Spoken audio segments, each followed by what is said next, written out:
नमस्कार, जय हिंद, जय भारत। कैसे हैं आप लोग? अभी हाल में अरावली पर्वतमाला को लेके, किसको? अरावली पर्वतमाला को लेके बहुत ही हाल फिलहाल में चर्चा हो रही है। तो ये टॉपिक हम लोग के एग्ज़ाम के लिए होता है इम्पोर्टेंट। ठीक है, हम लोग इस पूरे पहलू को समझने का प्रयास करेंगे कि आखिर सरकार ने इतनी बड़ी कदम क्यों उठाई। ठीक है, ये देखिए, ये हम लोग का अरावली पर्वतमाला है। ठीक है, बात समझ में आ रही है? ये सब क्या है? हम लोग का अरावली है, जो लगभग 4 राज्यों में फैला हुआ है। किसमें? 4 राज्यों में। ठीक है, अब हम लोग समझने का प्रयास करते हैं कि आखिर ये पूरा तथ्य क्या चल रहा है इसमें। देखिए, अरावली पर्वतमाला जो है उसमें सुप्रीम कोर्ट का रोल आता है और सुप्रीम कोर्ट ने एक निर्णय दिया है। ठीक है, मतलब कि उसने जो है, जो अरावली पर्वत की जो परिभाषा होती है, आप सब जानते हैं कि पर्वत की एक परिभाषा होती है कि ये क्राइटेरिया पार करेगा तो इसको हम लोग पर्वत कहेंगे।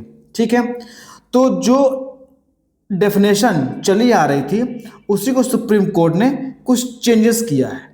क्या चेंज किया है? देखिए, सुप्रीम कोर्ट ने अरावली पहाड़ियों और अरावली पर्वतमाला की एक समान एक रूप परिभाषा तय कर दी है, ताकि राज्यों और विभिन्न संस्थानों के बीच भ्रम समाप्त हो जाए।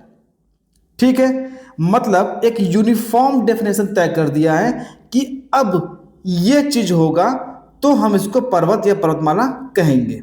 क्या है? विशेषज्ञों समिति, जिसमें पर्यावरण मंत्रालय FSI सॉरी, भारतीय भूवैज्ञानिक सर्वेक्षण और राज्य वन विभाग शामिल थे। इनके सुझाव पर मेन पॉइंट क्या है कि 100 मीटर से अधिक ऊंचाई वाले किसी भी पहाड़ी को अब अरावली पर्वतमाला का हिस्सा माना जाएगा। कहने का मतलब ये है कि अगर 100 मीटर से कम की ऊंचाई का कोई पर्वत है तो अब वो पर्वत की श्रेणी में नहीं आएगा। ठीक है, अगर ये क्राइटेरिया फुलफिल होता है तो लगभग 92% जो पर्वत हैं वो इस श्रेणी में आएंगे ही नहीं। पसंद आ रही है? दिक्कत यही उत्पन्न हो रहा है, और दिक्कत सबसे ज़्यादा है भी कहाँ? तो वो है राजस्थान में, क्योंकि सबसे ज़्यादा अरावली का जो विस्तार है वो राजस्थान में ही है। ठीक है, तो नई परिभाषा क्या है कि 100 मीटर से अधिक ऊंचाई वाले किसी भी पहाड़ी को अब अरावली माना जाएगा। 100 मीटर से अगर कम है तो उसको अब अरावली पर्वत की श्रेणी से निकाल दिया गया है। मेन मुद्दा यहाँ उठ रहा है। अच्छा, पुरानी डेफिनेशन क्या थी? 2010 की FSI परिभाषा बहुत ही जटिल थी, जिसमें 3 डिग्री ढलान, 100 मीटर बफर जोन और पहाड़ियों के बीच 500 मीटर की दूरी जैसे मानक थे, जिसमें व्याख्या करने में भ्रम पैदा हो रहा था। ठीक, कि चलिए भैया, आपने जो ये 3 डिग्री, 100 डिग्री और जो ये 500 मीटर की जो क्राइटेरिया थी उसको आपने हटाकर यहाँ तक आपने एक यूनिफॉर्म कर दिया। दिक्कत तो यहाँ भी नहीं है कि भैया चलो भाई, केवल डेफिनेशन चेंज हुआ है, लेकिन दिक्कत तो आगे है। क्या दिक्कत है? उसको जानने से पहले हम लोग ये समझते हैं कि अरावली पर्वतमाला का महत्व क्या है। सबसे प्राचीन पर्वत श्रेणी कौन सी है? तो है अरावली।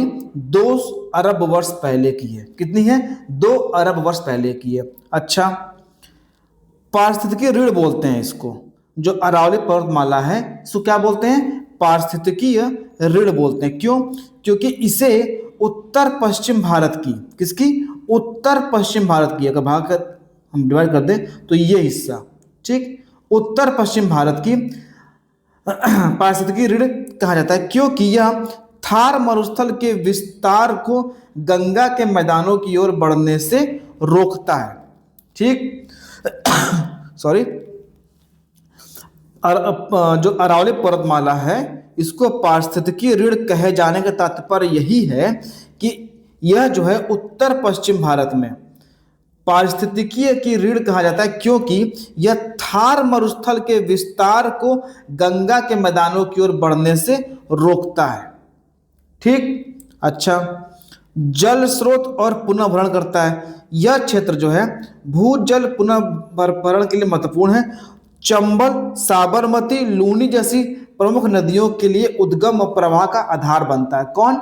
अरावली पर्वतमाला। कौन सी नदियों का? चंबल का, साबरमती का, लूनी का, और भी हैं। ठीक है। अच्छा, खनिज संसाधन भी है वहां पे।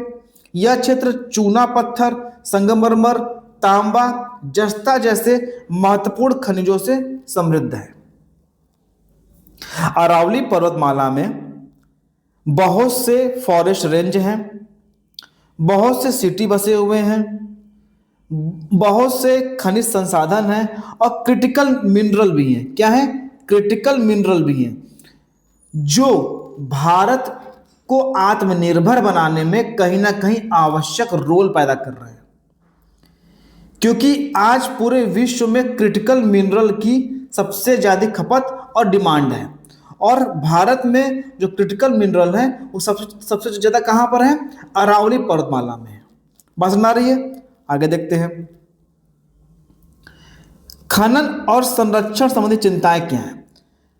सेंट्रल एमवर्ड कमेटी सीईसी ने पाया कि अवैध खनन से वन्य जीव गलियारे, विशेषकर बाघ गलियारे, जल स्रोत और एनसीआर, मतलब जो दिल्ली से सटे हुए इलाके हैं, का क्षेत्र गंभीर रूप से प्रभावित हो रहा है। देखिए, अभी अरावली में सभी प्रकार के खनन बंद हैं, लेकिन कुछ अराजक तत्व होते हैं जो खनन माफिया होते हैं, वो अवैध तरीके से खनन कर रहे हैं। ठीक है। जो सबसे ज्यादा चिंता का विषय है गवर्नमेंट के लिए। सुप्रीम कोर्ट ने संवेदनशीलता और ऊंचे क्षेत्रों 100 मीटर से ऊपर में खनन की नई लीज और उनके नवीकरण पर अस्थायी रोक लगा दी है। किस पे? 100 मीटर से ऊपर वाले पे अस्थायी रोक लगा दी है। ठीक, ध्यान सुनिएगा। सस्टेनेबल माइनिंग क्या है? 100 मीटर से कम ऊंचाई, 100 मीटर से कम ऊंचाई वाले क्षेत्रों पर पूर्ण प्रतिबंध के बजाय, मतलब जो अरावली पर्वतमाला की जो नई परिभाषा थी कि 100 मीटर से ऊपर वाले को मानेंगे, 100 मीटर से नीचे वाले को नहीं मानेंगे, तो उसी के तहत जो 100 मीटर से नीचे वाले हैं उन पे पूर्ण प्रतिबंध नहीं लगाया है, उसके बजाय सतत खनन की अनुमति दी गई है। अदालत का तर्क है कि पूर्ण प्रतिबंध से अवैध खनन माफिया अधिक सक्रिय हो जाते हैं।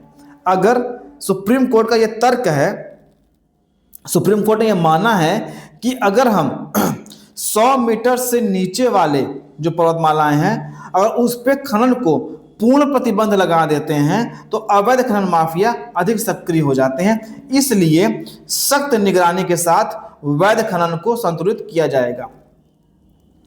हम सुप्रीम कोर्ट के जो जज बैठे हुए हैं उनसे बहुत कम या शून्य भी नहीं जानते हैं, लेकिन हमारे सुप्रीम कोर्ट की जो भी बेंचेस बैठती हैं, जो भी जज बैठते हैं, हमें उनसे सिर्फ ये जानना है कि क्या अवैध खनन को रोकने के लिए आप वैध खनन के रास्ता को दिखा रहे हैं।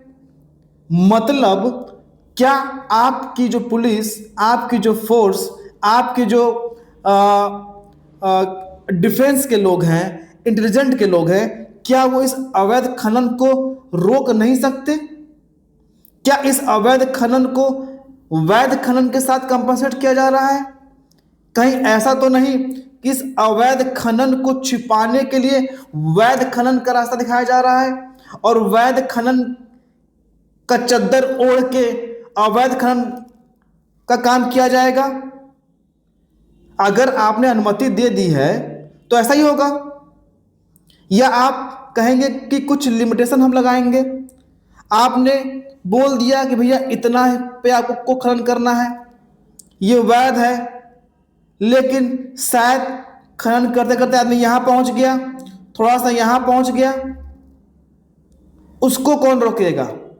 कहने का कुल मतलब यह है कि अगर किसी प्रकार की अवैध खनन हो रही है तो क्यों नहीं उसको रोका जा रहा है? आखिर उस अवैध को छुपाने के लिए हम वैध खनन को क्यों प्रोत्साहित कर रहे हैं? हाँ, ये हो सकता है कि क्रिटिकल मिनरल जहां पर है वहां पर हमें खनन करने की अनुमति मिलनी चाहिए, क्योंकि वो देश के उत्थान के लिए जरूरी है। लेकिन इसका मतलब ये तो नहीं ना कि जो 100 मीटर से नीचे वाले पर्वतमाला हैं उस पे भैया अवैध खनन करो, तो प्रभु 92% तो ऐसे ही खत्म हो जाएंगे। और इस जब आप अवैध खनन को नहीं रोक पा रहे हो तो मुझे आप ये बताओ कि जो अवैध खनन करने वाले माफिया हैं, क्या वो आप वैध तरीका जो आप बता रहे हो क्या उसमें नहीं घुसेंगे? घुसेंगे ही ना। तो मेरा माननीय उच्च न्यायालय के जो जजेस हैं उनसे एक बार आग्रह है, निवेदन है कि कृपया आपकी जो डिसीजन है उसको पुनः रिव्यू करें। ठीक है, आगे देखते हैं। अरावली ग्रीन वॉल परियोजना क्या है? शुरुआत होती है इसकी परिकल्पना सीईसी की सिफारिशों के आधार पर की गई, जो जून 2025 में शुरू हुई। ठीक, इसका विस्तार क्या था? ये दिल्ली, हरियाणा, राजस्थान, गुजरात के 29 जिलों में फैली है। लक्ष्य क्या था इसका कि अरावली के चारों ओर 5 किलोमीटर का बफर जोन बनाकर हरित आवरण ग्रीन कवर को बढ़ाना है। ठीक है, वर्ष 2030 तक 26 मिलियन हेक्टेयर क्षतिग्रस्त भूमि का पुनरुद्धार करना, यह भी एक उनका कर्तव्य है या वो कर रहे हैं। तो ये तो भैया सराहनीय कदम है कि आप जो क्षतिग्रस्त भूमि है आप उसको ठीक कर रहे हैं। ठीक है, बफर जोन बना के ग्रीन को प्रोत्साहित कर रहे हैं, ये तो ठीक है। लेकिन जो ये चीज है कि अवैध को वैध बनाना, ये चीज ये कुछ ठीक नहीं लग रहा है। ठीक है, केंद्रीय अधिग्रहण प्राप्त समिति सीईसी की भूमिका क्या है? इसका गठन हुआ था सन 2002 में सुप्रीम कोर्ट की सहायक समिति के रूप में। एग्जाम के लिए बहुत इंपॉर्टेंट है, इसको याद रखिएगा। कार्य क्या था? यह मुख्य रूप से पर्यावरण, वन, अवैध गतिविधियों के संबंध में न्यायालय को तकनीकी सहायता और सिफारिशें प्रदान करना है। ठीक, एक एग्जाम्पल से समझें तो अरावली हमारे पर्यावरण के लिए एक मजबूत दीवार की तरह है जो मरुस्थल की धूल और गर्मी को हमारे मैदानों में आने से रोकती है। सुप्रीम कोर्ट का यह निर्णय उस दीवार की ऊंचाई और सीमाओं को स्पष्ट रूप से परिभाषित करने जैसा है ताकि विकास और प्रकृति के बीच संतुलन बना रहे। ठीक, मेंस में आपके काम आएगा। एक एग्जाम्पल और समझते हैं कि यदि अरावली एक वाटर फिल्टर और एयर प्यूरिफायर है तो सुप्रीम कोर्ट का यह निर्णय उस फिल्टर की जालियों को और मजबूत करने जैसा है। यह सुनिश्चित करता है कि फिल्टर पहाड़ पूरी तरह से टूटे भी ना, सतत खनन के माध्यम से, और उसका जो हिस्सा सबसे ज्यादा काम करता है 100 मीटर से ऊपर का क्षेत्र, उसे पूरी तरह से सेफ रखना। हम माननीय सुप्रीम कोर्ट के बेंचों से पूरी तरह से सहमत हैं। सिर्फ एक कि जो अवैध खनन हो रहा है उसको पूरी तरह से समाप्त करने में सरकार विफल क्यों है, या सुप्रीम कोर्ट का ऐसा निर्णय क्यों है? हां, अगर अरावली के जिस क्षेत्र में, मान लीजिए ये अरावली है, इसके जिस क्षेत्र में क्रिटिकल मिनरल की उपलब्धता है और देश के लिए उसकी आवश्यकता है, तो आप अरावली के उस क्षेत्र पर खनन कीजिए ना। दिक्कत तो वहां नहीं ना है, दिक्कत यहां पर है कि आप 100 मीटर से नीचे वाले को बोल रहे हो कि पर्वतमाला ही नहीं है, उस पर हम सतत खनन करेंगे वैध तरीके से। तो मेरे भैया एक बात बताओ कि जो अवैध खनन अब तक कर रहे थे लोग, वो सीधे घुस जाएंगे इसमें, इसके जरिए अपनी मंशा पूरी करेंगे। मेरे समझ तो यही चीज आ रहा है। ठीक है, बाकी सुप्रीम कोर्ट के जज से पूर्णतः अनुरोध है कि एक बार अपने जो ये परिभाषा दिया है पर्वतमाला के अरावली के, इसको एक बार देखने का जरूर कष्ट करें। हम लोगों ने इसको बहुत अच्छे प्रकार से समझा और ये हम लोगों के लिए UP PCS, UPSC pre plus mains के लिए बेहद इंपॉर्टेंट टॉपिक है। इसमें पीसीएस 2026, एमपीपीएससी 2026 और यूपीएससी 2026 में यहाँ से एक प्रश्न डायरेक्ट या इनडायरेक्ट देखने को जरूर मिलेगा। तब तक के लिए जय हिंद, जय भारत, सेफ अरावली, वंदे मातरम।